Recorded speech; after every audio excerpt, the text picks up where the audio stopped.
जय जय जगन्नाथ, जय जय जगन्नाथ, जय जय जगन्नाथ। श्री नीलाचल निवासाय नित्याय परमात्मने बलभद्र सुभद्राभ्याम जगन्नाथाय ते नमः।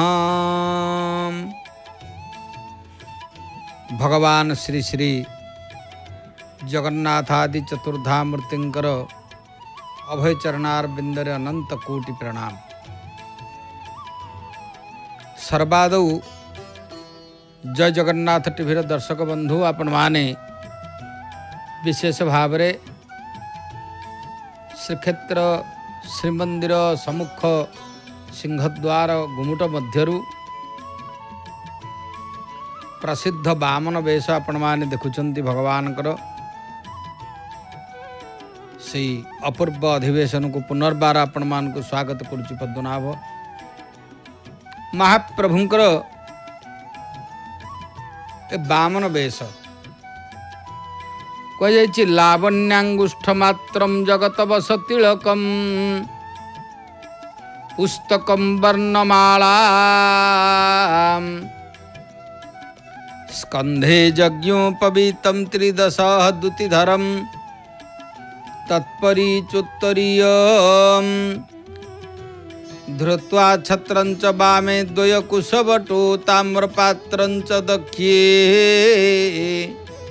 इत्येवं पंचभूत्वा बलिगृहगतो पाठयत सामवेद।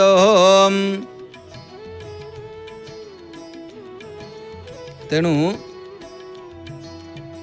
विशेष भाव रे भगवानकर पावन पवित्र पुरुषोत्तम क्षेत्र रे ये जो अपूर्व प्रकार लीला भगवान बामन वेश होइचंती आपण माने देखुचंती। त्रिपुंड चिता रही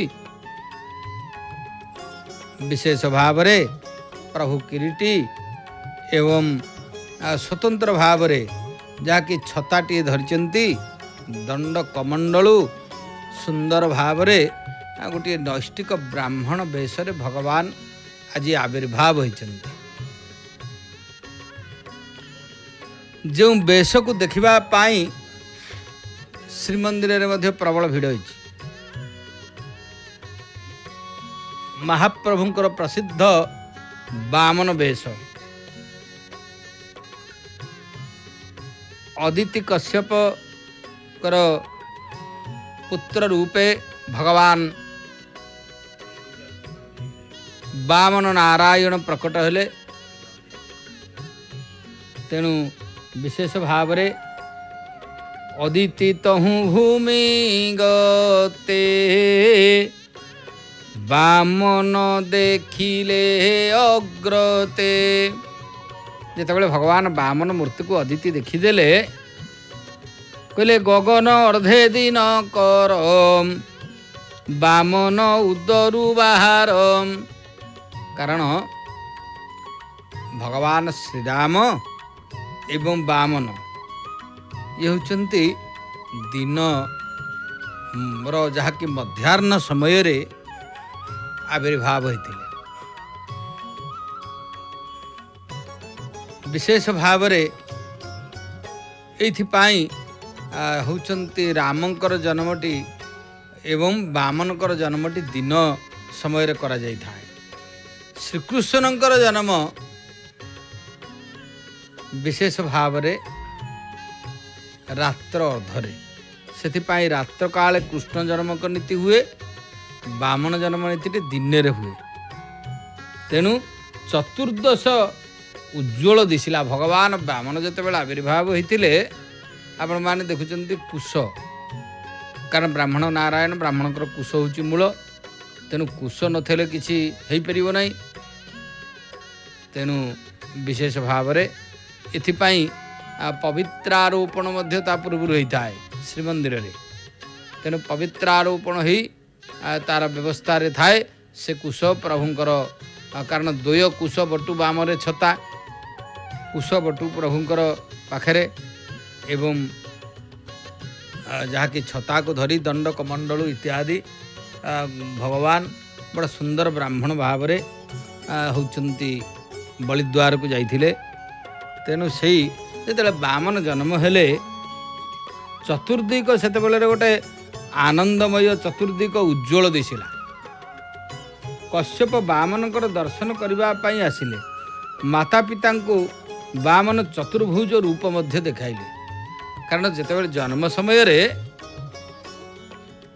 ଭଗବାନ ଚତୁର୍ଭୁଜ ରୂପ ଦେଖାଇଥିଲେ ବାମନ ନାରାୟଣ। ମାତା ପିତା ହୃଦୟ ଆନନ୍ଦରେ ଆହୁରି ମଧ୍ୟ ଉଛୁଳି ଉଠିଲା। କାରଣ ଚତୁର୍ଭୁଜଙ୍କ ସ୍ୱରୂପ ଚତୁର୍ଭୁଜ ହେଉଛନ୍ତି ନାରାୟଣଙ୍କର। ତେଣୁ ଯେତେବେଳେ ବାମନ ଚତୁର୍ଭୁଜ ରୂପରେ ଶଙ୍ଖଚକ୍ର ଗଦା ପଦ୍ମ ଧରି ଚତୁର୍ଭୁଜ ରୂପରେ ମାତା ପିତାଙ୍କୁ ଦର୍ଶନ ଦେଇଥିଲେ। ତେଣୁ ଅଦିତି ନିଜ ପୁତ୍ର ଦେଖି ନିର୍ମଳ କଲା ଚର୍ମ ଆଖି। ଅଦିତି ଆଶ୍ଚର୍ଯ୍ୟ ହେଇଗଲେ, କହିଲେ ଇଏ କି ପ୍ରକାର ପିଲା। ନାରାୟଣଙ୍କ ଚତୁର୍ଭୁଜ ସ୍ୱରୂପ ଅଦୃଶ୍ୟ ହୋଇଗଲା। କାରଣ ଯେଉଁ ଚତୁର୍ଭୁଜ ସିଏ ଦେଖେଇଥିଲେ ସେ ସ୍ୱରୂପଟା ତା କିଛି ସମୟ ପରେ ଅଦୃଶ୍ୟ ହୋଇଗଲା। ସେ ଏକ 7 ବର୍ଷର ବଟୁ ରୂପ ଧାରଣ କଲେ। କାରଣ ଗୋଟିଏ 7 ବର୍ଷର ବଟୁ ରୂପ ଧାରଣ କଲେ ଏବଂ ସେ କୌପିନ ଧାରଣ କରିଥିଲେ। ମୁଖମଣ୍ଡଳରୁ ଦିବ୍ୟ ଜ୍ୟୋତିର ଝଲକ ପ୍ରକାଶ ପାଉଥାଏ। ବ୍ରହ୍ମାଦି ଦେବତାମାନେ କଶ୍ୟପଙ୍କ ଘରେ ଆସି ପହଞ୍ଚିଲେ। କାରଣ ବ୍ରହ୍ମାଦି ଦେବତାମାନେ ବାମନ ଯେତେବେଳେ ପ୍ରକଟ ହୋଇଥିଲେ ସେତେବେଳେ ସବୁ ଆସିକରି କଶ୍ୟପଙ୍କ ଘରେ ପହଞ୍ଚିଲେ। କଶ୍ୟପଙ୍କର ଗୃହସ୍ଥାଶ୍ରମ ସଫଳ ହେଲା। ଯାହାର ଗୃହସ୍ଥାଶ୍ରମ ପବିତ୍ର ଭଗବାନ ତାଙ୍କ ଘରେ ପ୍ରକଟ ହୁଅନ୍ତି। କାରଣ ଦେବକୀ ବସୁଦେବଙ୍କ ପାଖରେ ଭଗବାନ ଶ୍ରୀକୃଷ୍ଣ ପ୍ରକଟ ହୋଇଥିଲେ। ଦଶରଥ କୌଶଲ୍ୟାଙ୍କ ପାଖରେ ଭଗବାନ ଶ୍ରୀରାମ ପ୍ରକଟ ହୋଇଥିଲେ। ଯାହାକି ହେଉଛନ୍ତି ରେଣୁକା ଯମଦଗ୍ନିଙ୍କର ପାଖରେ ପରଶୁରାମ ପ୍ରକଟ ହୋଇଥିଲେ। ଏଠି ଅଦିତି କଶ୍ୟପଙ୍କ ପାଖରେ ବାମନ ନାରାୟଣ ପ୍ରକଟ ହେଲେ। ତେଣୁ ଏଇ ଯେଉଁ ଭଗବାନ ଯେଉଁ ଜାଗାରେ ପ୍ରକଟ ହୁଅନ୍ତି ବିଶେଷ ଭାବରେ ଇଏ ସହଜ କଥା ନୁହଁ। ଯାହାର ଗୃହସ୍ଥାଶ୍ରମ ହେଉଛି ସେତିକି ଶୁଦ୍ଧ ଭଗବାନ ସେ ଘରେ ପ୍ରକଟ ହୋଇଥାନ୍ତି। ତେଣୁ ବିଶେଷ ଭାବରେ ବାମନ ଭଗବାନ ଯେତେବେଳେ ପ୍ରକଟ ହେଲେ ସେତେବେଳେ ତାଙ୍କୁ 7 ବର୍ଷ ହୋଇଥିଲା। କାରଣ ସେ ବାମନ ଜନ୍ମ ହଉ ହଉ ଚତୁର୍ଭୁଜ ନାରାୟଣ ରୂପ ଦେଖି 7 ବର୍ଷର ପିଲା ହେଇକିରି ଦେଖା ଦେଇଥିଲେ। ଏ ଆଶ୍ଚର୍ଯ୍ୟ କଥା। କାରଣ ଏଇଥିପାଇଁ ଭଗବାନଙ୍କର ଲୀଳା ଗୁଡ଼ିକ ହେଉଛନ୍ତି ସବୁ ଦିବ୍ୟ ସୁନ୍ଦର ଭାବରେ ପ୍ରଭୁଙ୍କର ପତାକା ଅଞ୍ଚଳ ଚଞ୍ଚଳ ଡାକେ ପାପୀଙ୍କୁ ଅବା ପତାକା ଦେଖାଯାଉଛି। ତେଣୁ ବିଶେଷ ଭାବରେ ମହାପ୍ରଭୁ ଶ୍ରୀ ଜଗନ୍ନାଥ କାଳିଆ ଶାନ୍ତେ ପାବନ ପବିତ୍ର ପୁରୁଷୋତ୍ତମ କ୍ଷେତ୍ର ଆପଣମାନେ ଜୟ ଜଗନ୍ନାଥ ଟିଭିର ସିଧା ପ୍ରସାରଣରେ ପ୍ରଭୁଙ୍କର ପବିତ୍ର ବାମନ ବେଶ ଦର୍ଶନ କରୁଛନ୍ତି। ତେଣୁ ଦର୍ଶନାତ ମୁକ୍ତିଦମ୍ ସାକ୍ଷାତ ସର୍ବତୀର୍ଥ ଫଳପ୍ରଦ। ଦର୍ଶନ କରିବା ମାନେ ସକଳ ତୀର୍ଥର ଫଳଶ୍ରୁତି ମିଳେ। ତେଣୁ ସକଳ ତୀର୍ଥ ତୋ ଚରଣେ ବଦ୍ରିକା ଯିବି କି କାରଣେ। ବିଶେଷ ଭାବରେ ମହାପ୍ରଭୁଙ୍କର ନୀଳଚକ୍ର ଉପରେ ବାନା ମଧ୍ୟ ସୁନ୍ଦର ଭାବରେ ଉଡ଼ୁଥିବାର ଦୃଶ୍ୟ ଆସୁଛି। ଭଗବାନ ବାମନ ନାରାୟଣ ଯେତେବେଳେ ପ୍ରକଟ ହେଲେ ବାମନ ନାରାୟଣ ବିଶେଷ ଭାବରେ ଚତୁର୍ଭୁଜ ରୂପ ଯେତେବେଳେ ହେଉଛନ୍ତି ତାଙ୍କର ଅନ୍ତର୍ଧ୍ୟାନ ହେଇଗଲା। ତାପରେ 7 ବର୍ଷର ପିଲାଟିଏ ହେଇକରି ଦେଖାଦେଲେ। ତେଣୁ ଏଇଥିପାଇଁକା ଭଗବାନ ହେଉଛନ୍ତି ଅପୂର୍ବ। ଭଗବାନଙ୍କର କେତେବେଳେ କେଉଁ ରୂପରେ ଦର୍ଶନ ଦେବେ ତାର କିଛି ପର୍ଯ୍ୟନ୍ତ ନାହିଁ। ତାଙ୍କର ଯଜ୍ଞୋପବୀତ ସଂସ୍କାର ସମ୍ପନ୍ନ କରାଗଲା। କାରଣ ଜନ୍ମ ହେଲା ହଉ ହଉ ତାଙ୍କୁ 7 ବର୍ଷ ହେଇଗଲା। ତେଣୁ 7 ବର୍ଷର ପିଲା ହେଇକି ଯେହେତୁ ହେଉଛନ୍ତି ପ୍ରକଟ ହେଇଗଲେ ସେଥିପାଇଁ ତାଙ୍କର ହେଉଛନ୍ତି ଯଜ୍ଞୋପବୀତ ସଂସ୍କାର କରାଗଲା। ଏବଂ ଯଜ୍ଞୋପବୀତ ସଂସ୍କାରରୁ ବ୍ରହ୍ମ ସମ୍ବନ୍ଧ ହୋଇଥାଏ। ମନ୍ତ୍ରପାଠ କରି ପିତା କହନ୍ତି ଆଜିଠାରୁ ତୁ ମୋର ନ ହୋଇ ବାସ୍ତବରେ ଈଶ୍ୱରଙ୍କର ହେଲୁ। ତେଣୁ ସେଇଦିନ ପିତାମାତାଙ୍କ ସହିତ ଅନ୍ତିମ ଭୋଜନ କରାଯାଏ। ତେଣୁ ବିଶେଷ ଭାବରେ ଆପଣମାନେ ଦେଖିବେ जहाँकि होउचंती मंत्र पाठ करी पिता कहती आज तू मोर न होई ईश्वरंकर हेलु से दिन माता पिता सहित अंतिम भोजन करा जाए। यही पवित्र विधि पर पुत्रर माता पिता गायत्री देवी सूर्य नारायण हुंती। तेणु यज्ञोपवीत धारण होउचंती वेद विहित सेवा वेद विहित कर्म। एथिपाई देखिबे होउचंती सबुठारु श्रेष्ठ कर्मटा हला यज्ञोपवीत। यज्ञोपवीत जे पर्यंत उपवीत होउचंती एते विशेष भाव रे तार स्वतंत्रता रही। तेणु होउचंती यज्ञोपवीत को संस्कार जेहेतु करा जाए तांकर यज्ञोपवीत संस्कार संपन्न करागला। यज्ञोपवीत संस्कार रु ब्रह्म संबंध होता है। तेणु विशेष भाव रे ये सब विधि विधान जितेबाला सरिला यज्ञोपवीत धारण वेद विहित कर्म बढ़िला। तेणु पुत्र कहे मु नारायण को सेवक उपवीत रे सबु देवता को स्थापन करा जाए। संस्कार न हेबा पर्यंत जीव शुद्ध हुए नाही। सबु संस्कार वर्तमान लोप पाई जाउछि। कारण आजिकल आपण माने देखिबे सबु संस्कार एवं आस्ते आस्ते लोप पाइलानी। कारण जेते जहा सब संस्कार रही से सब आस्ते आस्ते लोप पाउछि। संस्कार लोप हेबारु एबे जहा कि अधार्मिक प्रजा सृष्टि होउछंती। तेणु ब्रह्मा पैतार निर्माण करिछंती। विष्णु ताकू त्रिगुणी तो जहा कि त्रिगुणातीत करिछंती। शिव तार ग्रंथि बंधन करिछंती। गायत्री देवी यहाँ अभिमंत्रित करिछंती। यह दिव्य तेज रे परिपूर्ण सेथिपाई। तेणु ए जो आमर होउचंती यज्ञोपवीतर विधि व्यवस्था सेथिपाई विशेष भाव रे ये विधि विधान गुड़िक होउची एभली जहाकू निश्चित भाव रे जानिबा दरकार। एवं विशेषतः स्वतंत्र भाव रे जहा कि यह दिव्य तेज रे परिपूर्ण। कारण यज्ञोपवीतटी अच्छी माने शुद्धता दिव्य तेज रहिबो ब्राह्मण को पाखरे। एवं गायत्री निश्चित किछि करिवे 108 गायत्री निहाती करबा आवश्यक। तेणु भगवान से दिव्य गायत्री गायत्री होउचंती आया ही वरदे देवी त्रक्षरे ब्रह्मवादिनी।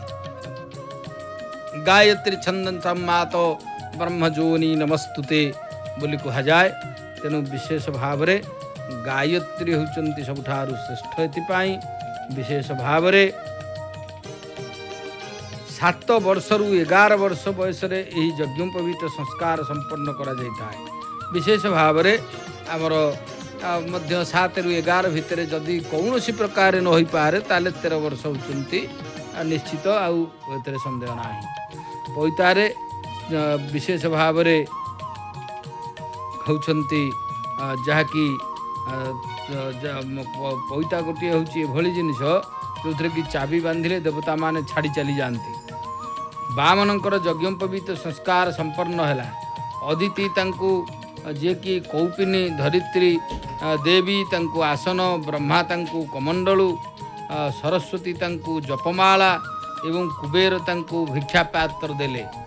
कारण कि कौन दियंती अदिति कौपिन देले, धरित्री देवी आसन देले, ब्रह्मा कमंडलु, सरस्वती जपमाला, कुबेर होउचंती भिक्षा पात्र। एभली भाव रे कारण भगवान ये जो बामन बेशटी आपण माने एबे भी मध्य देखुचंती जय जगन्नाथ टीवी सीधा प्रसारण माध्यम रे भगवान पतित पावन कर मध्य बामन बेश होइचंती। प्रभु विभिन्न प्रकार माली पकईचंती। प्रभुंकर सबुदन होउचंती कमंडलु रहिछि। जदि च देखा जाउनी कमंडलु भी प्रभु धरिचंती। एवं छत्रीटे छताटे मध्य अछि। बाँ पटरे अल्प टिके सामान्य छताटी देखा जाउछि। विशेष भाव रे जेहेतु ये होउछि बड़ा अपूर्व प्रकार। तेणु सेथिपाई कह जाइछि सुंदर भाव रे आपण माने देखिबे श्रीमद् भागवत रे मध्य कह जाइछि जे सावित्री मंत्र कर्णे कहे आउ जेने सविता तेज बहे गुरु पईता देले कंधे कश्यप मेखला आनंदे ଅବନି କୃଷ୍ଣାଜି ନ ଦେଲା ଶଶାଙ୍କ ଦଣ୍ଡ ସମର୍ପିଲା। ବ୍ରହ୍ମାଣ୍ଡ ଯାହାକି 3 ଥର ହେଉଛନ୍ତି ସନ୍ଧ୍ୟା କରେ। କାରଣ ଦେଖିବେ ବ୍ରହ୍ମାଣ୍ଡରେ ଯେତେ ସବୁ ବ୍ରାହ୍ମଣମାନେ ଅଛନ୍ତି ଏମାନେ 3 ଥର ସବୁ ସନ୍ଧ୍ୟା କରିବା କଥା। 3 ଥର ସନ୍ଧ୍ୟା ହେଇଥାଏ। ପ୍ରାତଃ ସନ୍ଧ୍ୟାରେ ହେଉଛନ୍ତି ରାତ୍ରିର ପାପ ନାଶ ହୁଏ। ମଧ୍ୟାହ୍ନ ସନ୍ଧ୍ୟାରେ ଅର୍ଣ୍ଣ ଜଳର ଦୋଷ ନାଶ ହୁଏ ଏବଂ ସାୟଂ ସନ୍ଧ୍ୟାରେ ଗାୟତ୍ରୀ ମାତାଙ୍କର ସେଥିପାଇଁ ହେଉଛନ୍ତି ଧ୍ୟାନ କର। ଗାୟତ୍ରୀ ମାତାଙ୍କୁ ଆବାହନ କରି କୁହ, ହେ ମାତ ମୋ ହୃଦୟକୁ ଆସି ମୋତେ ରକ୍ଷା କରନ୍ତୁ। ନକ୍ଷତ୍ର ଦେଖା ନହେବା ଓ ସୂର୍ଯ୍ୟନାରାୟଣଙ୍କ ଉଦୟ ନ ହେବା ପର୍ଯ୍ୟନ୍ତ କରାଯାଉଥିବା ସନ୍ଧ୍ୟାକୁ ମଧ୍ୟମ ସନ୍ଧ୍ୟା, ସୂର୍ଯ୍ୟୋଦୟ ପର ସନ୍ଧ୍ୟାକୁ ଅଧମ ସନ୍ଧ୍ୟା। ବୃହସ୍ପତି ବାମନଙ୍କୁ ଉପଦେଶ ଦେଇ କହିଲେ, ଆଜିଠାରୁ ତୁମେ ଭିକ୍ଷା କରିବାକୁ ଯାଅ। ନହେଲେ ଭିକ୍ଷା କରିବାକୁ କେମିତି ଗଲେ ବୈରୋଚନର ପୁତ୍ର ବଳିରାଜାର ଦ୍ୱାରକୁ ପ୍ରଭୁ? କାରଣ ସେ ବିଶ୍ୱଜିତ ଯଜ୍ଞ କରୁଥିଲା। ଭଗବାନ ଯେତେବେଳେ ଗଲେ ବାମନ ହୋଇକରି ଦଣ୍ଡକମଣ୍ଡଳତେ ତାଙ୍କୁ କୁହାଗଲା ଯେ ତୁମେ ଭିକ୍ଷା କରିବାକୁ ଯାଅ। ତେଣୁ ଏଥିପାଇଁ ବ୍ରାହ୍ମଣ ଯେତେବେଳେ ଦେଖିବେ ପଇତା ଗ୍ରହଣ କରି ହେଉଛନ୍ତି ଦଣ୍ଡକମଣ୍ଡଳୁ ଧରିବା ପରେ ଗୋଟେ ଭିକ୍ଷା ବ୍ୟବସ୍ଥା ଥାଏ। ତେଣୁ ସେଇ ଭିକ୍ଷାଟି ହେଉଛି ଭବତ ଭିକ୍ଷାନ୍ ଦେହି, ଭବନ ଭିକ୍ଷାନ୍ ଦେହି ଇତ୍ୟାଦି, ଭବତୀ ଭିକ୍ଷାନ୍ ଦେହି ଇତ୍ୟାଦି ସବୁ ହେଉଛନ୍ତି ବାକ୍ୟ ରହିଛି। ତେଣୁ ଭଗବାନଙ୍କ କାରଣ ଯେହେତୁ ଭଗବାନ ହେଉଛନ୍ତି ମାନବ ଲୀଳା କରୁଛନ୍ତି, ତାଙ୍କୁ ମଧ୍ୟ ସବୁ କରିବାକୁ ପଡ଼ିବ। ସେ ଦୃଷ୍ଟିରୁ ବାମନ ନାରାୟଣ ସବୁ ମଧ୍ୟ କରିଛନ୍ତି। ବିଶେଷ ଭାବରେ ଆପଣମାନେ ଦେଖୁଛନ୍ତି ଭଗବାନଙ୍କର ସିଂହଦ୍ୱାର ଅନେକ ଭକ୍ତମାନଙ୍କର ଯିବା ଆସିବା ଲାଗିଛି। ତେବେ ବିଶେଷ ଭାବରେ ଯାହାକି ହେଉଛନ୍ତି ଭଗବାନ ଯିଏକି ବାମନ, ତାଙ୍କୁ ବୃହସ୍ପତି ବାମନକୁ ଉପଦେଶ ଦେଇକରି କହିଲେ, କାରଣ ବୃହସ୍ପତି ହେଉଛନ୍ତି ଗୁରୁ। ଗୁରୁ ଯାହା ଉପଦେଶ ଦେବେ ମାନିବାକୁ ପଡ଼ିବ। ତେଣୁ ତୁମେ ଭିକ୍ଷା କରିବାକୁ ଯାଅ। ଭିକ୍ଷାନ୍ନରେ ମଧୁରତା ଅଛି। ସେ ମନ୍ତ୍ର ଉପଦେଶ ସହିତ ବ୍ରହ୍ମଚାରୀର ଧର୍ମ ବୁଝେଇଲେ। ବ୍ରହ୍ମଚର୍ଯ୍ୟ ପାଳନ ବିନା କେହି ମହାନ ହୋଇପାରିବ ନାହିଁ। ଯିଏ ବ୍ରହ୍ମଚର୍ଯ୍ୟ ପାଳନ କରେ ସେ କାଷ୍ଠର ନାରୀ ମୂର୍ତ୍ତିକୁ ମଧ୍ୟ ସ୍ପର୍ଶ କରେ ନାହିଁ। କାରଣ ବ୍ରହ୍ମଚର୍ଯ୍ୟ ଗୋଟିଏ ଏଭଳି ବ୍ରହ୍ମଚର୍ଯ୍ୟ ବ୍ରତ ଠାରୁ ବୋଲିକି ବ୍ରତ ନାହିଁ। କାଷ୍ଠର ନାରୀକୁ ମଧ୍ୟ ସ୍ପର୍ଶ କରିବାକୁ ମନା କରାଯାଇଛି। ନ ସୁସ୍ୟତେ ଦାରବୀମପି। ତେଣୁ ନାରୀର ମୁଖ ଓ କେଶର କାମର ବାସ। କାରଣ ମୁଖ ଏବଂ କେଶରେ କାମର ବାସ ଅଛି। ଯଦି ବ୍ରହ୍ମଚର୍ଯ୍ୟ ପାଳନ କରୁଛ ତାହେଲେ ନାରୀର ମୁଖ ବା କେଶକୁ ଦେଖ ନାହିଁ। ନାରୀର ନିନ୍ଦା ନୁହେଁ, କାମ ନିନ୍ଦା କର। ପର ସ୍ତ୍ରୀକୁ ମାତୃବତ ମନେ କର। ମହାପୁରୁଷ ମାନେ ପର ସ୍ତ୍ରୀକୁ ମାତା ପରି ମାନିଥାନ୍ତି।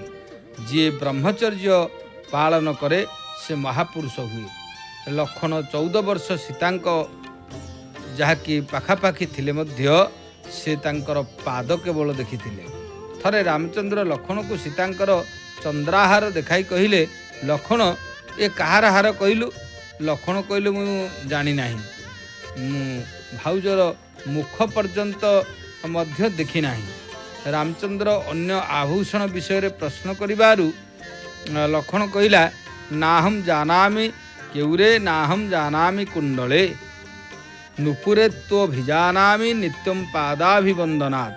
ଅର୍ଥାତ୍ ମୁଁ ହାରକୁ ଚିହ୍ନି ନାହିଁ କି କୁଣ୍ଡଳକୁ ଚିହ୍ନି ନାହିଁ, ମୁଁ ଖାଲି ନୁପୁରକୁ ହିଁ ଚିହ୍ନିଛି, ଯାହାକୁ ମୁଁ ନିତ୍ୟ ପ୍ରଣାମ କଲାବେଳେ ଦେଖିଛି। ଏହା ହିଁ ଆଦର୍ଶ ବ୍ରହ୍ମଚର୍ଯ୍ୟ ପାଳନ। କାମକୁ ପରାଜିତ କରିବା କଠିନ। ତେଣୁ ବ୍ରହ୍ମଚର୍ଯ୍ୟର ବଡ଼ ପ୍ରଶଂସା କରାଯାଇଛି। ବ୍ୟାସ ଭାଗବତ ରଚନା କରି ଶିଷ୍ୟ ଜୈମିନୀ ଋଷିଙ୍କୁ ହେଉଛନ୍ତି ଦେଖିବାକୁ ଦେଲେ। କାରଣ ବନ୍ଦବା ନିନ୍ଦ୍ରିୟଗାମୀ ବିଦ୍ୱାମ୍ ସମର୍ପିକର୍ଷତି। ଇନ୍ଦ୍ରିୟ ଏପରି ବଳବାନ ଯେ ସେ ବଡ଼ ବଡ଼ ବିଦ୍ୱାନଙ୍କୁ ବିଚଳିତ କରେ। କାରଣ କ୍ଷଣମାତ୍ର ଅସାବଧାନ ହେଲେ କାମ ମଥାରେ ଚଢ଼ିଯିବ। ତେଣୁ ଭର୍ତ୍ତୃହରି କହିଛନ୍ତି କାମକୁ ପରାସ୍ତ କରିବା ଏତେ ସହଜ କଥା ନୁହଁ। ତେଣୁ ବିଶ୍ୱାମିତ୍ର ପରାଶର ପ୍ରଭୃତୟୋ ବାତାହମ୍ବୁପନ୍ନାସନା ସ୍ତେପି ସ୍ତ୍ରୀ ମୁଖ ପଙ୍କଜ ଲଳିତಂ ଦୃଷ୍ଟୈବ ମୋହಂ ଗତାଃ ଶାଲ୍ୟର୍ଣ୍ଣ ସଘୃତಂ ପୟୁଦଧିଜୁତಂ भुञ्जन्ति जे मानवा तेषामिन्द्रिय निग्रहो यदि भवेत् विन्ध्यस्तरेत् सागर। तेणु वृक्षर पत्र खाई जल पी जीवन निर्वाह करुथिबा ऋषिमुनि को मध्य काम विचलित करिछि। तेणु जो माने नारीर मुख दर्शन करुछन्ति सेमाने अर्ण घृत दधि युक्त भोजन करुछन्ति एवं सेमानक पक्षरे काम को जितिबा कष्टकर। ब्रह्मचर्य पालन करिवार जदि इच्छा अछि ताले अधिक खाओ नाही। का पुरुष आत्म मार्गरे ईश्वरंक मार्गरे जाई परिबो नाही। न्यायमात्मा बलहीने न लभ्य। तेणु जी ब्रह्मचर्य पालन करिबो से बलवान हेबो। नारीर मुख बा केश को बारंबार देख नाही। आखि ओ मनरे विकार आसिले गायत्री मंत्र जप कर। मनरूपी हस्ती को सतकर्म रूपी अंकुशरे बस करी रख। बामन जगदम्बा पार्वती पाखक जाई कहिले ओम भगवती भिक्षाम देहि मे। अंबिका भिक्षा देले आनी संगते घेनी कमलिनी। पार्वती देथिबा भिक्षा गुरुजी पाखरे रखिले। गुरुजी कहले ये भिक्षा बहुत कम, तुम्हें आहुरी किछि संग्रह कर। तेणु बामन कहले जे ता हेले मते जने बड़ जजमान को नाम ठिकଣା कहतु। मु बृहस्पति कहले नर्मदा नदी कूल बलिराजा अश्वमेध यज्ञ करुछि। तेणु सेठारे सेठाकु गले तुमको प्रचुर परिमाण भिक्षा मिलिबो। पादरे पादुका, हस्तरे कमंडलू, छत्र, दंड, कटिरे मंजर मेखला, मृगचर्म, शिरे जटा, गलारे यज्ञोपवीत धारण करी बामन नर्मदा कूल को यात्रा कले। तांको मुखमंडल तेज निर्गत हेउथिला। तेणु सेई बामन नारायण को आज आम पतित पावन को पाखरे से बामन बेश होइचंती प्रभु। आम तांको दर्शन करुचे विशेष भाव रे। तेणु भगवान श्री श्री जगन्नाथ महाप्रभुंकर पवित्र पावन पुरुषोत्तम क्षेत्र रे प्रभुंकर से जो बामन वेश होइछि से बामन वेश रे जहाँकि प्रभु को दर्शन कले निश्चित भाव रे आमर कल्याण हब। आउ गोटे कथा ता भितर आम भी आलोचना टिके करिबा। जहाँकि कह जाइछि जे होउछंती श्रीमंदिर भितर गोटे अनंत वासुदेव मंदिर भी अच्छी। महाप्रभु अनंत वासुदेव श्रीमंदिर रे अनंत वासुदेव।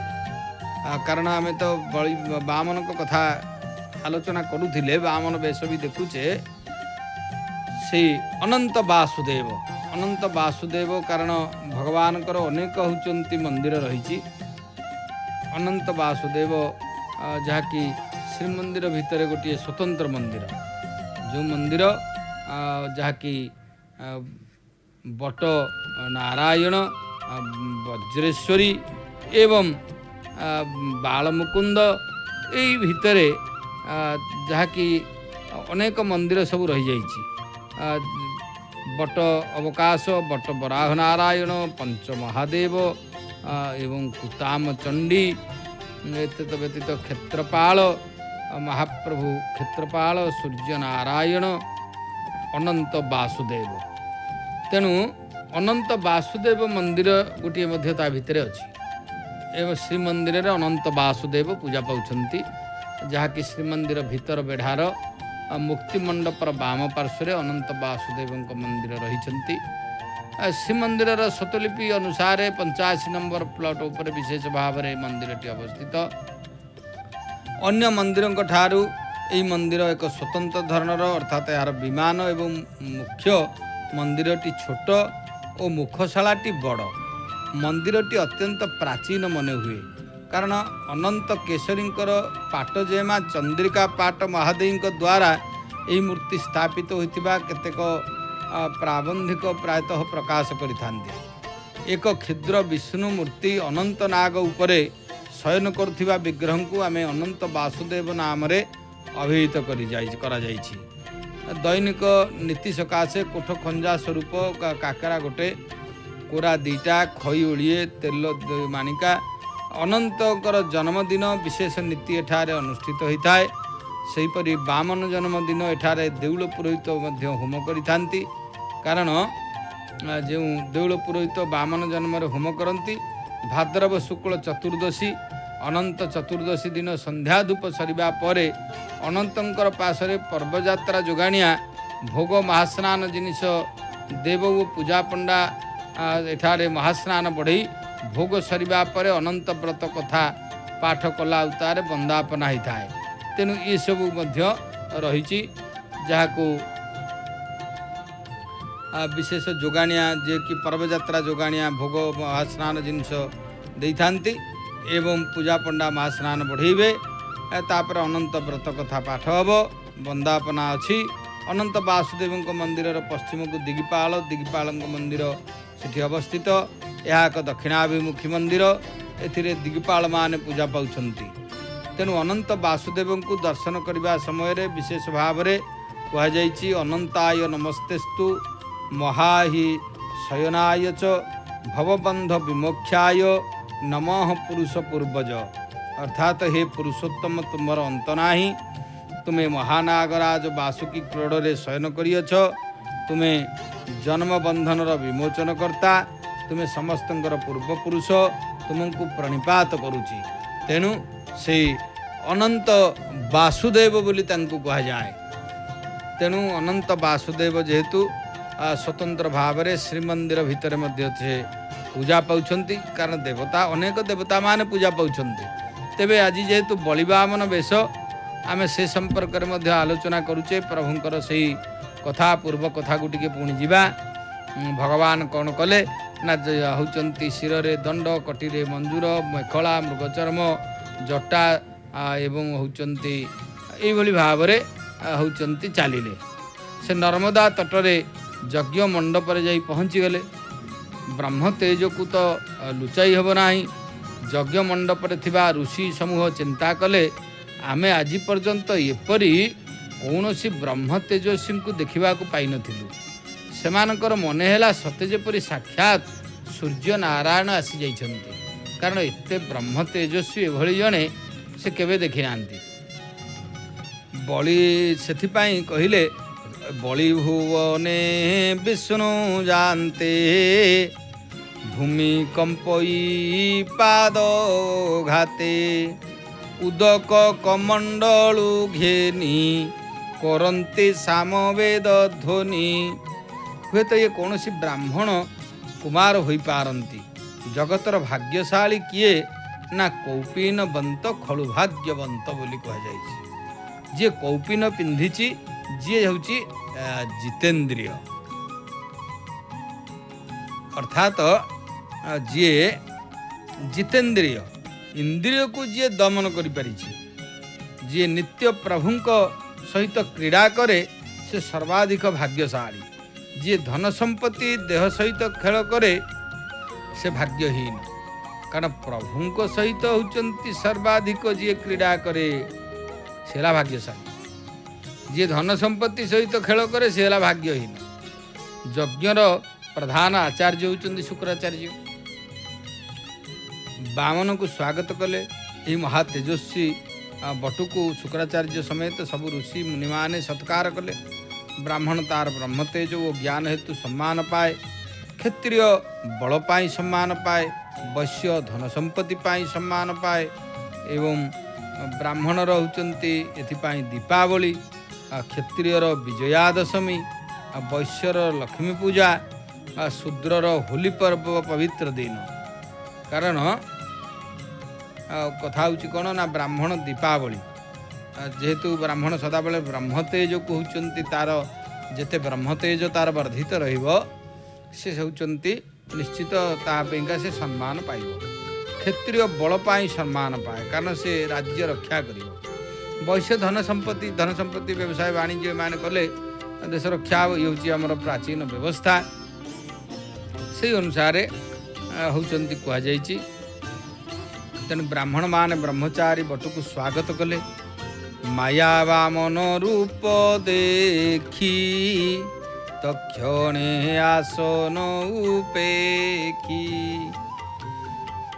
भृगु सहिते शिष्य जेते अग्नि उठिले तुरीते अंजलि हस्त करिबे गे मिलिले वामनर आगे।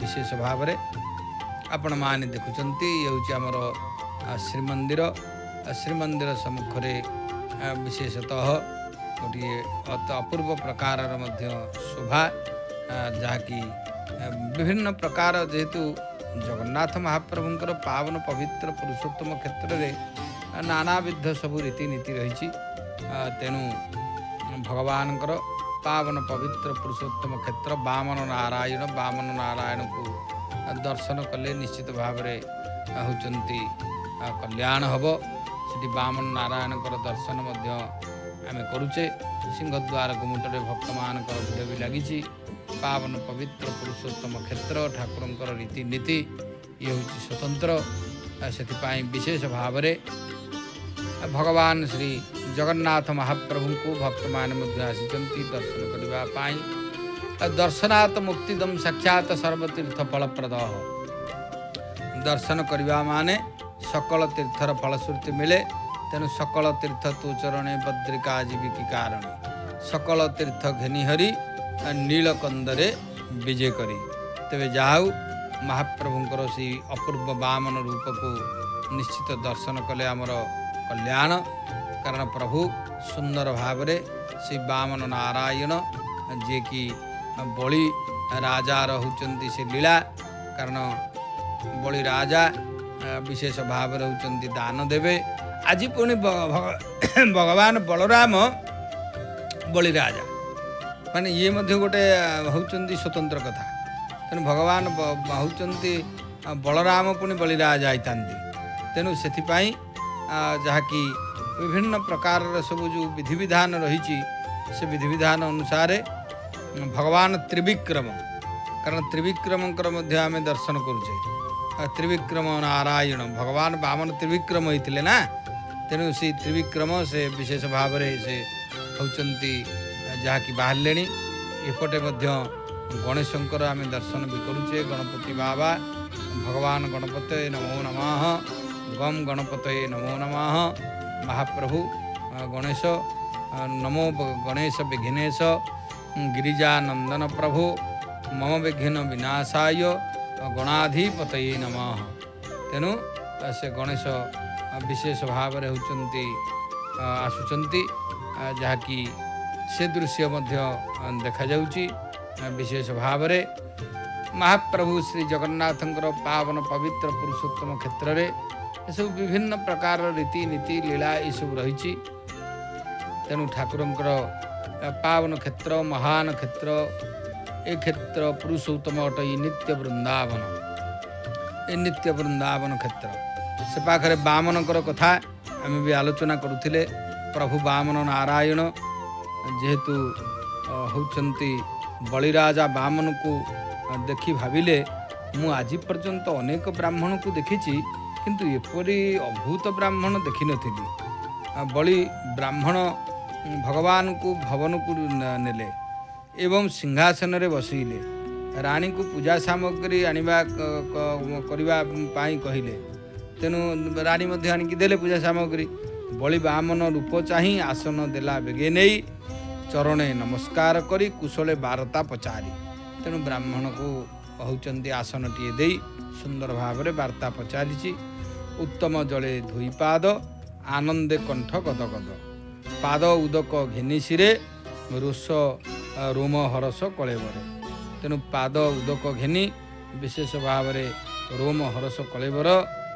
बलिराजांकर पत्नीर नाम हूँ विंध्यावली ता पुत्रीर नाम है रत्नमाला तेणु रत्नमाला वामनकर सौंदर्य प्रभावित हो चिंता कला जो माँ या स्तन्यपान कराई से केड़े भाग्यशालिनी हो न कारण ये पिलाटी एते सुंदर होईची जो माँ को स्तन्यपान कराई सी होचंती केते भाग्यशाली न होइथिबो तेणु बटुर स्वरूप देखी तांको मनरे वात्सल्य भावर उद्रेक हैला और तांको मनरे स्तन्यपान करैबा अभिलाष प्रकाश पाइला ଯେତେବେଳେ ସେ ବାମନଙ୍କ ପରାକ୍ରମ ଦେଖିଲେ ସେତେବେଳେ ତାଙ୍କ ମନରେ ବାମନଙ୍କୁ ହତ୍ୟା କରିବାର ଅଭିଳାଷ ପ୍ରକାଶ ପାଇଲା।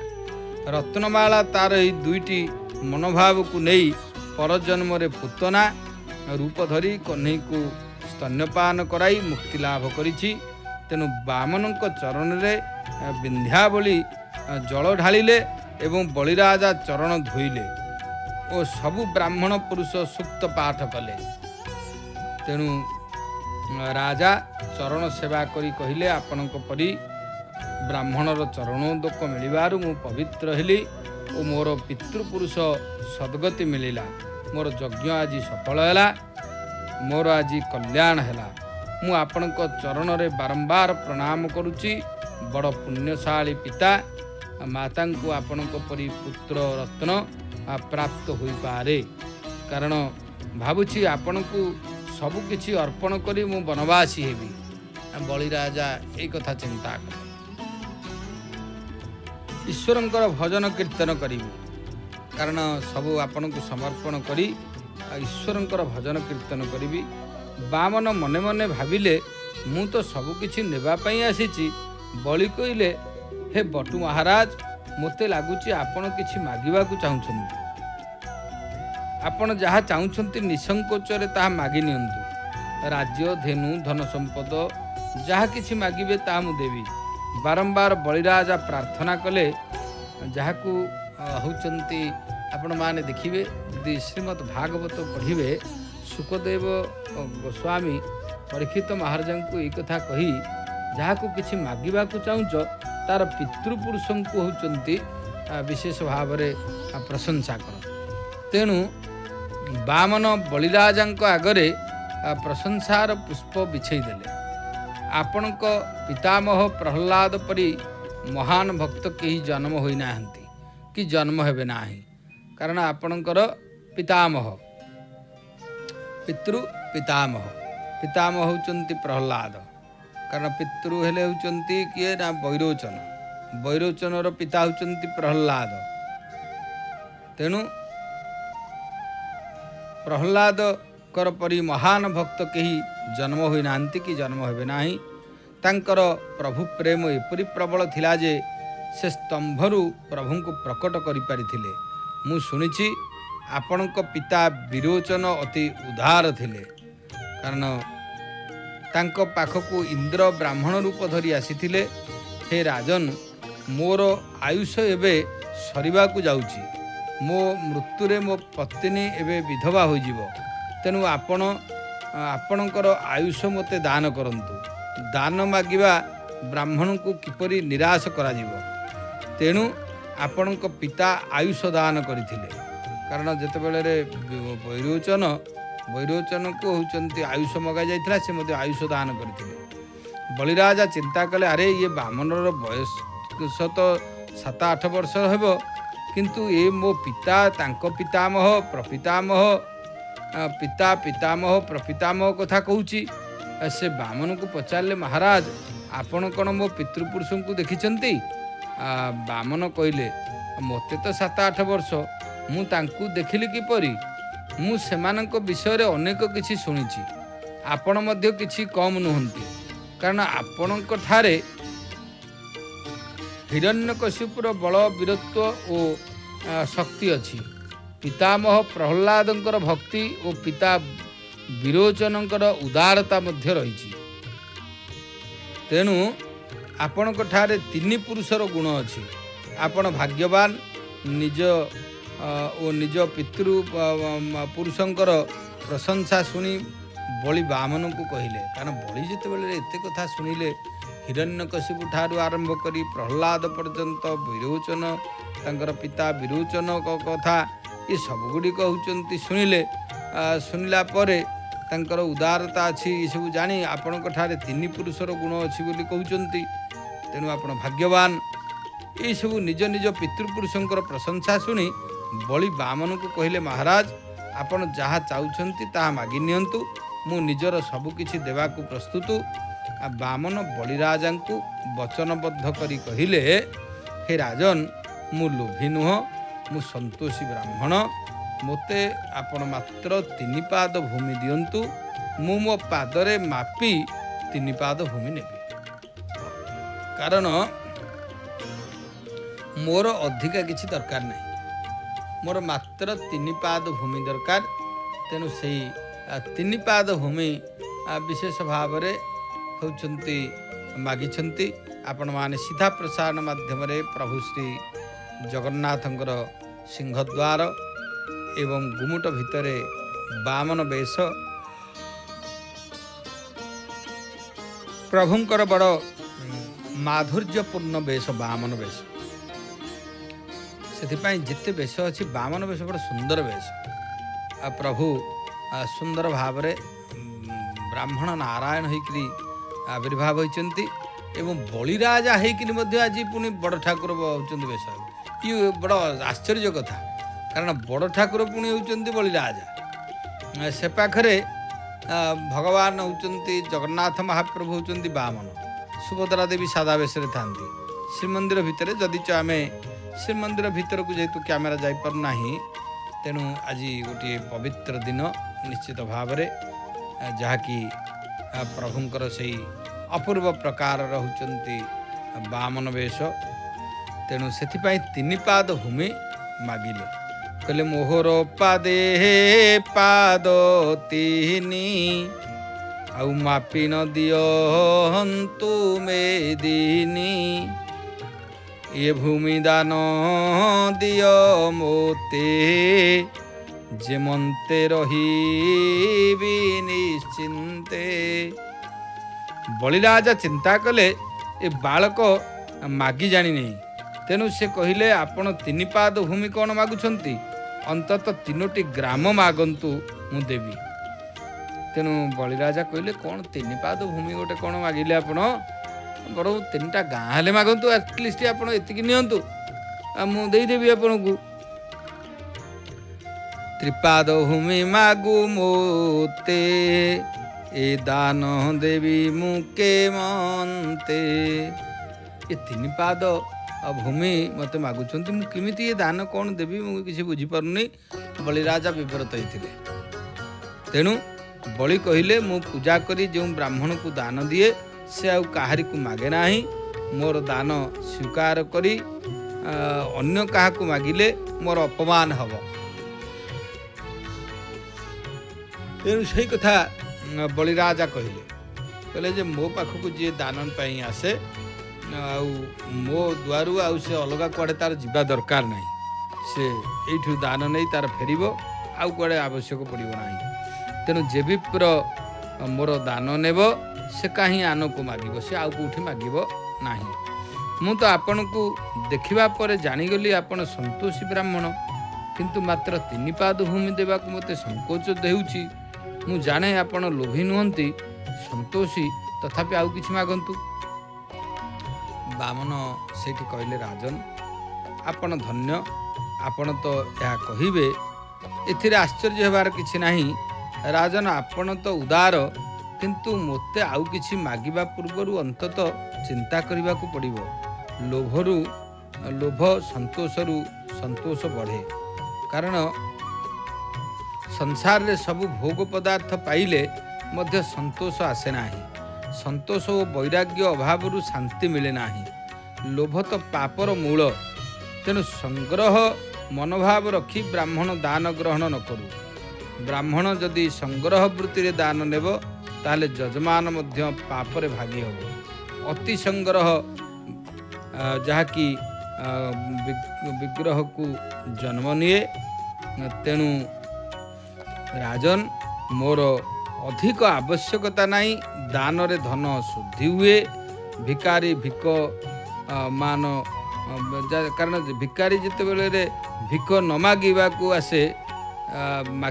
ଆସେ ସେତେବେଳେ ତାକୁ ହେଉଛନ୍ତି ପ୍ରକୃତ ଭିକାରୀ କେବେ ଭିକ ଅଧିକ ମାଗିବାକୁ ଆସିବ ନାହିଁ, ତାର ଆବଶ୍ୟକ ଯେତିକି ସେ ସେତିକି ମାଗିବ। ସେ ଉପଦେଶ ଦେବାକୁ ଆସେ। ଭିକ୍ଷୁକ ନୈବ ଭକ୍ଷନ୍ତି ବୋଧୟନ୍ତି ଗୃହେ ଗୃହେ। ମୁଁ ପୂର୍ବ ଜନ୍ମରେ କାହାକୁ କିଛି ଦେଇନଥିଲି, ତେଣୁ ଏ ଜନ୍ମରେ ଘର ଘର ବୁଲି ଭିକ୍ଷା ମାଗୁଛି। ରାଜନ ମୁଁ ଆଉ କାହା ଦୁଆରକୁ ଭିକ୍ଷା ମାଗିବାକୁ ଯାଇନାହିଁ। ମୁଁ ସନ୍ତୋଷୀ ବ୍ରାହ୍ମଣ, ତୁମେ ଭାଗ୍ୟଶାଳୀ ହୋଇଥିବାରୁ ମୁଁ ଭିକ୍ଷା ମାଗିବାକୁ ତୁମ ଦୁଆରକୁ ଆସିଛି। ମୋତେ 3 ପାଦ ଭୂମି ମିଳିପାରିଲେ ମୁଁ ସନ୍ଧ୍ୟା ପୂଜା କରିପାରିବି। ତେଣୁ ତୁମକୁ ଏହା ମଧ୍ୟ ପୁଣ୍ୟ ମିଳିବ। ମୁଁ ବ୍ରହ୍ମଚାରୀ, ମୁଁ ମାତ୍ର 3 ପାଦ ଭୂମି ହିଁ ହେଉଛନ୍ତି ଆପଣଙ୍କୁ ମାଗୁଛି, ଏଇ କଥାଟି କହିଛନ୍ତି। ତେଣୁ ଏଣୁ ସମ୍ପଦେ କାର୍ଯ୍ୟ ନାହିଁ, 3 ପାଦ ଦିଅ ମୋତେ ବହି। ଏକଇ ମାତ୍ର ମୋ ଜୀବନ, ଅଧିକେ କିବା ପ୍ରୟୋଜନ। ତେଣୁ ଗୋଟାଏ ବୋଲି ଜୀବନ, ମୋର କ'ଣ ଅଧିକ ଆବଶ୍ୟକତା ଅଛି? ବଳି ଆନନ୍ଦିତ ହେଲେ। ସେ ଭାବିଲେ ମୋର ଭୂମି ଏହି ପବିତ୍ର ବ୍ରାହ୍ମଣର ସନ୍ଧ୍ୟା ପୂଜାରେ ପବିତ୍ର ହୋଇଯାଉ। ଆହା, ଏ ବ୍ରାହ୍ମଣ କି ବୈରାଗୀ! ମୁଁ ମୋର ସର୍ବସ୍ୱ ଦେବା ପାଇଁ ପ୍ରସ୍ତୁତ, ଅଥଚ ଇଏ ମୋତେ ମାତ୍ର 3 ପାଦ ଭୂମି ନେବାକୁ ମାଗୁଛି। ତେଣୁ ବଳି କହିଲେ, ମହାରାଜ, ଯାହା ଆପଣଙ୍କ ଇଚ୍ଛା, ଆପଣ ଇଚ୍ଛା ଅନୁସାରେ ମୁଁ ଆପଣଙ୍କୁ 3 ପାଦ ଭୂମି ଦେଉଛି।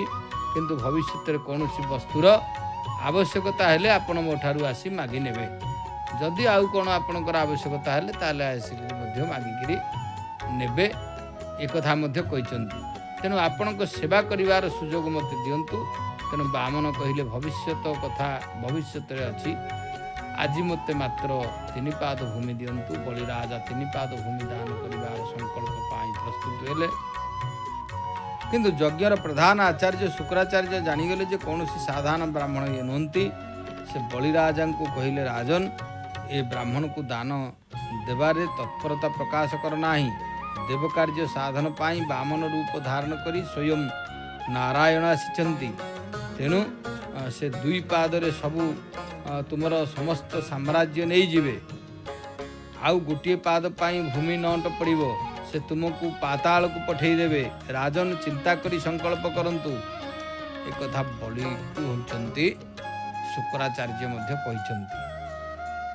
ଦାନ ଦିଅନ୍ତୁ, କିନ୍ତୁ ବିବେକପୂର୍ବକ ଦାନ କରନ୍ତୁ। ଏ ବାଳକର ପାଦ କ୍ଷଣକରେ କେତେ ବିରାଟ ହୋଇଯିବ ତାହା ଆପଣ ଜାଣନ୍ତି ନାହିଁ। ଦାନ ଏପରି ନ ଦିଅ ଯାହାଦ୍ୱାରା ତୁମେ ଦରିଦ୍ର ହୋଇଯିବ ଓ ତୁମ ସ୍ତ୍ରୀ ଦୁଃଖୀ ହେବ। ସାଧୁ ସନ୍ଥଙ୍କୁ ସଦ୍ଭାବରେ ଦାନ କର।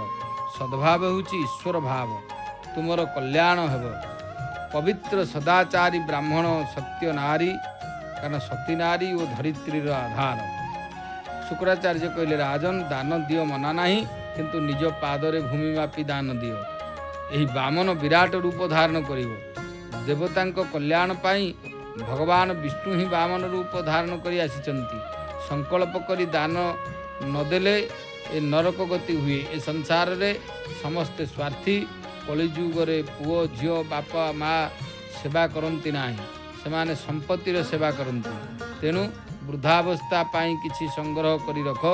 ସ୍ୱାର୍ଥର ସ୍ୱାର୍ଥୀ ଜୀବ ଅବିବେକୀ। ତେଣୁ ସୁର ନର ମୁନି ସବକି ଇହ ରୀତି, ସ୍ୱାର୍ଥ ଲାଗି କରହି ସବ ପ୍ରୀତି। ବିଶେଷ ଭାବରେ ତେଣୁ ନିହାତି ବୁଝି ବିଚାରିକିରି କାର୍ଯ୍ୟ କର। ତେଣୁ ଏଇ କଥା ବଳିରାଜା ମଧ୍ୟ କହିଛନ୍ତି। ମୁଁ କଥା ଦେଉଛି, ବଳିରାଜା କହିଲେ, ମୁଁ କଥା ଦେଇଛି, ଏବେ ମନା କଲେ ଅସତ୍ୟ ହେବ, ପାପ ହେବ। ଶୁକ୍ରାଚାର୍ଯ୍ୟ କହିଲେ, ବିପତ୍ତି ବେଳେ ଅସତ୍ୟ ଭାଷଣ କ୍ଷମଣୀୟ। କାହାର ବିବାହ ପ୍ରସଙ୍ଗରେ ଅସତ୍ୟ କହିଲେ ପାପ ନୁହଁ। ସ୍ତ୍ରୀ ଲୋକମାନେ ସାପ ପାଇଛନ୍ତି, କୌଣସି କଥା ଗୁପ୍ତ ରଖିପାରନ୍ତି ନାହିଁ। ନତୁମ ଗୁପ୍ତମ ଧାରୟତି। ତେଣୁ ସ୍ତ୍ରୀ ପାଖରେ ସତ୍ୟ କହିବ ନାହିଁ। ପ୍ରାଣ ସଙ୍କଟ ସମୟରେ ଅସତ୍ୟ ଭାଷଣ କଲେ ପାପ ହୁଏ ନାହିଁ। ଗାଭୀ, ସାଧୁ, ସନ୍ଥ, ତପସ୍ୱୀ ବ୍ରାହ୍ମଣଙ୍କୁ ରକ୍ଷା କରିବା ପାଇଁ ଅସତ୍ୟ କହିଲେ ମଧ୍ୟ ପାପ ଲାଗେ ନାହିଁ। କାରଣ ଗାଈ, ସାଧୁ, ସନ୍ଥ, ତପସ୍ୱୀ ବ୍ରାହ୍ମଣ ଏମାନଙ୍କୁ ରକ୍ଷା କରିବା ପାଇଁ ଯଦି ଅସତ୍ୟ କହିଲେ ମଧ୍ୟ ପାପ ଲାଗେ ନାହିଁ। ଶୁକ୍ରାଚାର୍ଯ୍ୟ କହିଲେ, ରାଜନ, ଏବେ ତୁମର ପ୍ରାଣ ସଙ୍କଟ ଅବସ୍ଥାରେ ଅଛି। ଏ ସମୟରେ ବଚନ ଭଙ୍ଗ ହେଲେ ଦୋଷ ନାହିଁ। ତେଣୁ ବାମନଙ୍କୁ ଦାନ ଦେବାକୁ ମନା କର। ବଳିରାଜା କହିଲେ, ଗୁରୁଦେବ, ଆପଣ ମୋତେ ଭଲ ଉପଦେଶ ଦେଲେ, କିନ୍ତୁ ମୁଁ ବୈଷ୍ଣବ। ମୁଁ ପ୍ରଥମେ ଭାବୁଥିଲି କୌଣସି ବ୍ରାହ୍ମଣ ବାଳକ ମୋତେ ଭିକ୍ଷା ମାଗିବାକୁ ଆସିଛି, କିନ୍ତୁ ଏବେ ଜାଣିଲି ସାକ୍ଷାତ ବିଷ୍ଣୁ ଭଗବାନ ମୋତେ ଭିକ୍ଷା ମାଗିବା ପାଇଁ ଆସିଛନ୍ତି। ତେଣୁ ପୁଣି ମୁଁ ନାରାୟଣଙ୍କୁ କାହିଁକି ମୋର ସର୍ବସ୍ୱ ଅର୍ପଣ ନ କରିବି? ମୁଁ ବଚନ ଭଙ୍ଗ କରିବି ନାହିଁ। ବୈଷ୍ଣବ ସେବା କଲାବେଳେ ପ୍ରଭୁଙ୍କ ପାଦ ତଳେ ସବୁ ରଖିଦିଏ। ମୋର ଇଷ୍ଟଦେବ ବିଷ୍ଣୁ ବାଳକ ରୂପ ଧାରଣ କରି ମୋତେ ଦାନ ମାଗିବାକୁ ମୋ ଘରକୁ ଆସିଛନ୍ତି। ମୁଁ ମୋର ସର୍ବସ୍ୱ ତାଙ୍କ ଚରଣରେ ଅର୍ପିତ କରିବି। ଜଗତରେ ମୋର ପ୍ରତିଷ୍ଠା ରହିବ। ଶୁକ୍ରାଚାର୍ଯ୍ୟ କହିଲେ, ରାଜନ ତୃତୀୟ ଚରଣ ରଖିବା ପାଇଁ ଭୂମି ଅଣ୍ଟିବ ନାହିଁ। ସେ ତୁମ ଶିର ଉପରେ ପାଦ ରଖିବ, ତୁମକୁ ନରକକୁ ପଠାଇଦେବେ। ତେଣୁ ତାହା ହିଁ ହେଉଛନ୍ତି ପାଦକେ ଅବନି ହରିବ, ଶରୀର ଆକାଶେ ପୁରିବ। ଦ୍ୱିତୀୟ ପାଦେ 10 ଦିଶ, କ୍ରମେ ସେ ଘେନିବ ଆକାଶ। ତୃତୀୟ ପାଦ କାହୁଁ ଦେବୁ, ନିଶ୍ଚୟ ନରକେ ପଡ଼ିବୁ। ତେଣୁ ତୃତୀୟ ପାଦ ଦେଲା ବେଳକୁ ଅସୁବିଧାରେ ପଡ଼ିବ, ଏଇ କଥା କହିଛନ୍ତି। ଆଉ ବିଶେଷ ଭାବରେ ତାହା ହିଁ ହେଲା। ତୃତୀୟ ପାଦରେ ଭଗବାନ ଯେତେବେଳେ ଗୋଟିଏ ପାଦରେ ସ୍ୱର୍ଗ, ଗୋଟିଏ ପାଦରେ ମର୍ତ୍ତ୍ୟ, ଆଉ ଗୋଟିଏ ପାଦ ଯେତେବେଳେ ନାଭିରୁ ବାହାରିଲା, ଭଗବାନ ହେଉଛନ୍ତି କ'ଣ କଲେ ନା ବଳିରାଜାକୁ ପାତାଳପୁରକୁ ହେଉଛନ୍ତି ଛାଡ଼ି ଦେଇଛନ୍ତି। ତେଣୁ ବାସ୍ତବରେ ତାହା ହିଁ ଘଟିଛି। ଆଉ ବିଶେଷ ଭାବରେ ସେଇ ବାମନ ସ୍ୱରୂପକୁ ଆମେ ଦର୍ଶନ କରୁଛେ। ପ୍ରଭୁଙ୍କର ସେଇ ଅପୂର୍ବ ବେଶ, କାରଣ ଯିଏ ବାମନ ବେଶ ଦର୍ଶନ କରେ ତାର ନିଶ୍ଚିତ ମଧ୍ୟ କଲ୍ୟାଣ ହେଇଥାଏ। ବିଶେଷ ଭାବରେ ଏତଦ୍ ବ୍ୟତୀତ ଆପଣମାନେ ଦେଖୁଛନ୍ତି ଆହୁରି ଯାହାକି ଆଜିର ଜାଣିବା କଥାରେ ରହିଛି, ମହାପ୍ରଭୁଙ୍କର ବିଭିନ୍ନ ପୁଷ୍ପ ସବୁ ଆସୁଛି କେଉଁଠୁ। କାରଣ ଭଗବାନଙ୍କର ବିଶେଷ ଭାବରେ ନୀଳାଚଳ ଉପବନ ରହିଛି, କୋଇଲି ବୈକୁଣ୍ଠ ରହିଛି, ଅନ୍ୟାନ୍ୟ ସ୍ଥାନରେ ମଧ୍ୟ ବଗିଚା ରହିଛି ପ୍ରଭୁଙ୍କର ପୁଷ୍ପ ଫୁଲ ତୁଳସୀ ଏସବୁ ଆସିବା ପାଇଁ। ଏତଦ୍ ବ୍ୟତୀତ ଅନ୍ୟାନ୍ୟ ଭକ୍ତମାନେ ମଧ୍ୟ ବିଶେଷ ଭାବରେ ଶ୍ରୀମନ୍ଦିରକୁ ମଧ୍ୟ ପ୍ରାୟ ଅନେକ ସମୟରେ ଫୁଲ ତୁଳସୀ ଏସବୁ ମଧ୍ୟ ନେଇ ଆସିଥାନ୍ତି ଦର୍ଶକ ବନ୍ଧୁ। କାରଣ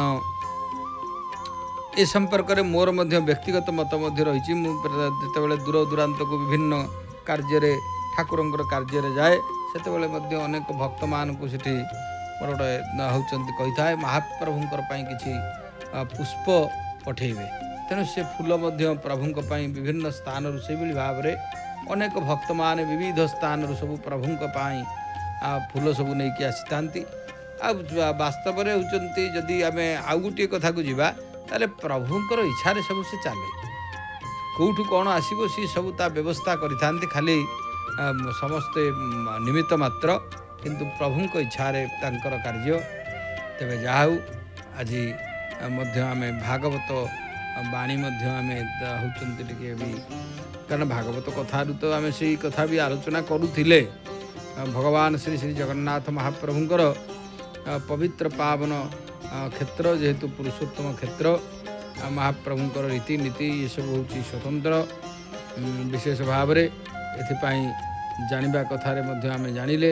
ତେଣୁ ଭାଗବତ ବାଣୀ ପ୍ରଭୁଙ୍କର ମଧ୍ୟ ସ୍ୱତନ୍ତ୍ର ଭାବରେ, ଯାହାକି ପ୍ରତ୍ୟେକ ଦିନ ମଧ୍ୟ ଆମେ ସେ ଭାଗବତ ବାଣୀ ସମ୍ପର୍କରେ ଆଲୋଚନା ବି କରିଥାଏ, ଯାହାକି ପ୍ରଭୁ ଶ୍ରୀ ଜଗନ୍ନାଥ ପାବନ ପବିତ୍ର ପୁରୁଷୋତ୍ତମ କ୍ଷେତ୍ର, ଠାକୁରଙ୍କର ରୀତିନୀତି ହେଉଛି ସ୍ୱତନ୍ତ୍ର। ସେଥିପାଇଁ ପ୍ରତ୍ୟେକ ସମୟରେ ପ୍ରତ୍ୟେକ ଦିନ ଭଗବାନଙ୍କର ଯେହେତୁ ହେଉଛନ୍ତି ଭାଗବତ ଗୋଟେ ଏଭଳି, ଭାଗବତ ବାଣୀରୁ ଯଦି ଗୋଟିଏ ବାଣୀ ଆମେ ଶୁଣିବା ତାହେଲେ ମଧ୍ୟ ଆମର କଲ୍ୟାଣ ହେବ, ସେଥିରେ ସନ୍ଦେହ ନାହିଁ। ତେଣୁ ଭଗବାନଙ୍କର ପବିତ୍ର ପାବନ ପୁରୁଷୋତ୍ତମ କ୍ଷେତ୍ର, ଯାହାକି କୁହାଯାଇଛି ପବିତ୍ର ଭାଗବତ ବାଣୀ ମଧ୍ୟରେ ବିଶେଷ ଭାବରେ ପ୍ରଭୁଙ୍କର ଯେତେ ସବୁ ବିଧି, ଯେ ଯାର ପଥେ ଜାନ୍ତି ବେଗେ, ଦୁଷ୍କୃତ ରହେ ତାର ଅଙ୍ଗେ, ଧନ୍ୟ ଜୀବନ ଏ ଜଗତେ, ଯେ ପ୍ରାଣ ଧରେ ପ୍ରାଣୀ ହିତେ। ତେଣୁ ବିଶେଷ ଭାବରେ ସଂସାରଟା ଏଭଳି ଭାବରେ ଭଗବାନ ତିଆରି କରିଛନ୍ତି, ଯିଏ ଯାହା ପଥରେ ଯାଉଛନ୍ତି ଜାନ୍ତି ବେଗେ, ଦୁଷ୍କୃତ ରହେ ତାର ଅଙ୍ଗେ। କାରଣ ଯେ ଯାହା ଅରଜଇ ସେ ତାହା ଭୁଞ୍ଜଇ, ମିଛେ ମିଛେ ପାର୍ଥ ଭାଗ୍ୟକୁ ନିନ୍ଦଇ। ଭାବନ୍ତି ଯେ ହେଉଛି ଅଭାଗ୍ୟରେ ଥିଲା, ଏଗୁଡ଼ା ସବୁ ଭୁଲ କଥା। ଭାଗ୍ୟ ଯେଉଁଗୁଡ଼ାକ ଆମେ ସବୁ ଅର୍ଜନ କରିଛେ ସେଗୁଡ଼ାକ ଭୋଗିବାକୁ ପଡ଼ୁଛି। ତେଣୁ ତାକୁ କେମିତି ହେଉଛନ୍ତି କଟିଯିବ, କାରଣ ତା ଯେତେବେଳେ ପୂର୍ବ ଅର୍ଜିତ କର୍ମମାନ ଆଗେ ହୋଇ ସାବଧାନ। ପୂର୍ବ ଅର୍ଜିତ କର୍ମ ଫଳେ ଯାଚି ମୁଁ ଦେଉଥାଇ ବଳେ। ପୂର୍ବ ଅର୍ଜିତ କର୍ମ ଗୁଡ଼ିକ ହେଉଛନ୍ତି ସଦାସର୍ବଦା ଆମର ଦୁଷ୍କୃତ ହେଇକରି ରହିଛି। ସେଇଗୁଡ଼ିକ ଯେତେବେଳେ କଟିବ, ସେତେବେଳେ ଆମେ ଜାଣିବା ଯେ ହେଉଛନ୍ତି ଆମର ବାକି ପୂର୍ବରୁ ଯେଉଁ ଦୁଷ୍କୃତ ରହିଛି ସେ କଟିଲେ ତାପରେ ଯାଇ ଭଲ ଆସିବ। ତେଣୁ जदि कौन असुविधा आसूची ताले ताकू चिंता करिबा जे से कटि जाऊ तापर निश्चित भल आसीबो। तेणु एथिपाई भगवान श्री श्री जगन्नाथ महाप्रभुंकर पावन क्षेत्र रे विशेष भाव रे होउछंती श्री जगन्नाथ महाप्रभु पवित्र पावन क्षेत्र महान क्षेत्र जो क्षेत्र की ए क्षेत्र पुरुषोत्तम अटई नित्य वृंदावन क्षेत्र बोली कह जाए प्रभुंकर। सेथिपाई भगवानकर पावन क्षेत्र रे सदा सर्वदा भगवानकर चरणारविंद रे निजको समर्पित करी ए क्षेत्र होची इथिपाई महान क्षेत्र। सुंदर रूप प्रभुंकर वामन रूप पाद पद्म रे आमे निवेदन करिबा प्रभु ए जगतर मंगल करंतु वामन स्वरूप रे। तेणु महाप्रभु जगतर कल्याण करिथांतु एतिकी पाद पद्म रे विनम्र निवेदन करी वाणी को विश्राम दवा सहित आगामी कार्यसूची संपर्क रे अवगत होबा सीधा प्रसारण जारी रहिबो। जय जगन्नाथ जय जगन्नाथ जय जगन्नाथ।